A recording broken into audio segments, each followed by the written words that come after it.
In this video, I'm going to be showing you exactly how you can improve your AI citations using Semrush One. Here is something that most brands don't realize yet. You might be doing great SEO, you're ranking on Google, your content is solid. But if somebody asks ChatGPT, Gemini, or Google AI mode a question in your industry, your brand is not being mentioned at all. And that's because AI systems don't think about visibility the same way that search engines do. Which is why in this video I want to show you a practical workflow using Semrush One to figure out where AI is getting information about your industry and why your brand might be missing from those answers. I will also of course tell you what you can do to actually fix it. This video is sponsored by Semrush. If you sign up using our link in the description below this video, we may benefit at no additional cost to you. Now let's go ahead and talk about what AI citations actually mean. AI citations are not backlinks or rankings. They are pretty much the moments where an AI system answers a question and mentions a specific brand. It may also mention a product or a source as part of the response.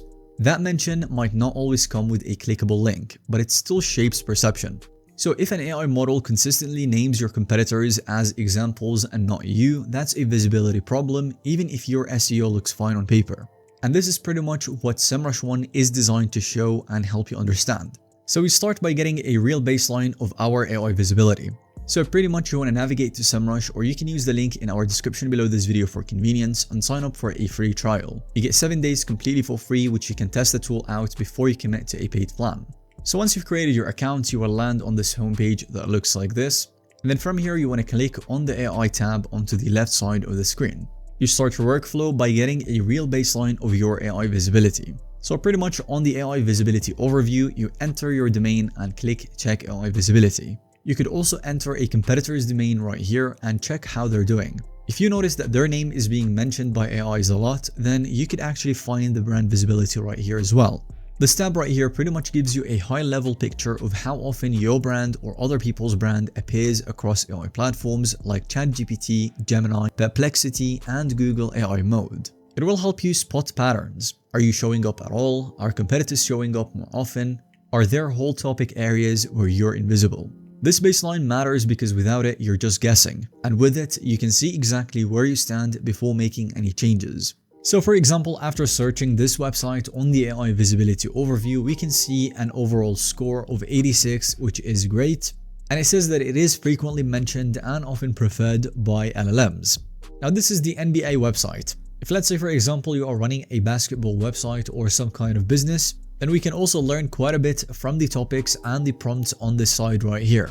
We can also see how many pages cite this website, the mentions, and where it appears the most within the AI chat models.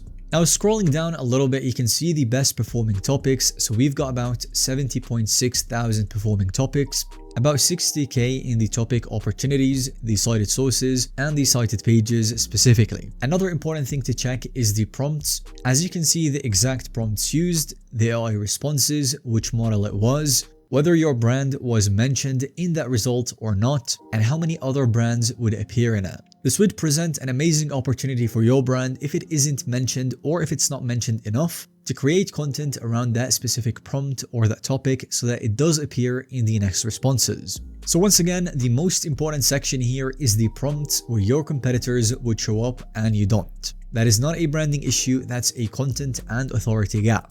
So instead of guessing what to write next or what content you should be making next, you now have a list of real questions AI systems are already answering without you. The next natural step after this is deciding what to fix first. I highly recommend not trying to fix everything at once. Instead, you want to prioritize it in a simple way. You look for prompts where your competitors appear, your brand is close but missing, and the topic clearly matches what you already offer. These are your fastest wins. If AI already understands the topic and already trusts similar brands, your job is to make your content clearer, deeper, and easier to reference. The next step would be to improve content the way AI actually consumes it. So now we move into the content and the SEO work, but with a different mindset. You're not going to be writing for rankings alone, you're writing to answer questions cleanly. And that means clear structure, direct answers, simple explanations, updated, accurate information, supporting context around the main answer. In Semrush One, you can connect AI visibility insights with SEO and content tools to see which pages are already ranking, which ones need expansion, where competitors are stronger. Because sometimes the fix is updating an existing page or creating a new page that directly addresses a missing prompt. Your content should match the question the AI is trying to answer. Now, Semrush One makes it very easy to do that, as you can just go simply to the prompt right here, and then you can click create content around that answer or query. Or if there is a prompt where you can see a lot of brands are being mentioned and it is being searched quite a bit, you can click monitor and then add that one prompt to the prompt tracking. You can select where you want to track your prompts, so within ChatGPT or Google's AI mode, and then add your prompt to the prompt tracking list. So for example, let's say that we want to cover this specific topic or missing prompt, and then using Semrush One, you can click create content and generate an article or a blog post on that specific topic. You can check all of the keywords, you get access to the SEO booster or the AI generated images for more engagement. Another important thing to keep in mind is that you have to make sure that AI can actually read your site. This step is absolutely critical. If AI systems cannot access or understand your site properly, no amount of content will help it. So for example, your site could accidentally be blocking the AI crawlers, or maybe you have outdated technical setups or structural problems that reduce trust with the websites. Inside Semrush One, site audit checks help surface the issues that affect AI visibility. Now, fixing these does not magically make your site rank really high or appear in every AI search result, but it will remove any invisible barrier that's stopping AI systems from using your content as a source. Finally, once you've made all of the necessary changes, you need to know if they had worked. And that's exactly where, once again, prompt tracking will come in.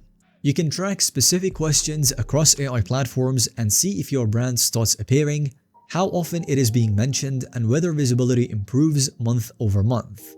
This is super important because AI visibility does not change overnight, but if your strategy is working, you will see gradual movement in the right direction. If little to nothing changes, you know exactly where to adjust. If you are already using Semrush for SEO, this adds a whole new layer of insight that you didn't have before. Once again, if you would like to explore this yourself, go ahead and check out Semrush One through the link below and start with the AI visibility overview. You will get a 7-day complete free trial, and even just seeing where you're missing can change how you think about your content going forward. Thanks so much for watching this video. Let us know if you have found it to be helpful or informative to watch by giving us a thumbs up, and subscribe to the YouTube channel so you don't miss out on any follow-up content that we can make relating to this one.